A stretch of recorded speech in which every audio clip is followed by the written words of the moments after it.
Le Colt Paterson fut le premier revolver, créé et breveté par Samuel Colt. Les Colt Paterson étaient fabriqués entre 1837 et 1841 par la Patent Arms Manufacturing à Paterson dans le New Jersey. Les brevets déposés aux États-Unis, Royaume-Uni et en France donnent à Colt le monopole de la fabrication des revolvers jusqu'aux années 1850. Le Colt Paterson est un revolver à poudre noire, avec les amorces placées sur les cheminées à l'arrière du barillet qui comporte 5 chambres. La rotation, l'alignement et le verrouillage du barillet sont obtenus par l'armement du chien, qui se fait à la main. C'est donc une arme à simple action, avec une détente escamotable.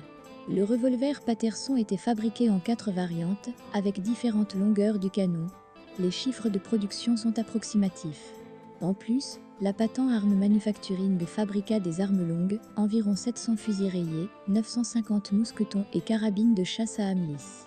Le chargement du Colt Paterson se fait par l'avant du barillet, canon enlevé. Pour le charger, on introduit tout d'abord la charge nécessaire de poudre dans chaque chambre du barillet. Le projectile légèrement surdimensionné est ensuite présenté pour être siégé, toujours par l'avant du barillet. À cette fin, on utilise le levier refouloir amovible de l'arme, qui, prenant appui sur l'axe principal du bâti de la carcasse, insère en force la balle ronde ou conique sur la charge de poudre, assurant une étanchéité parfaite de la charge et sa bonne combustion.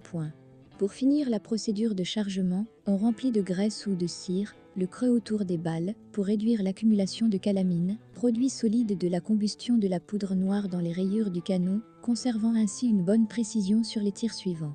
La dernière étape consiste en la pose des amorces sur les cheminées. Les amorces permettront, lors de la percussion, d'enflammer les charges de poudre contenues dans chaque chambre afin de propulser le projectile en plomb. Les amorces doivent tenir fermement en place pour empêcher la flamme du tir d'allumer la charge d'une chambre voisine via sa cheminée dans l'amorce.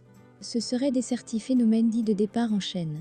La procédure de chargement étant lente, il n'aurait pas été possible d'effectuer un rechargement dans une situation de combat.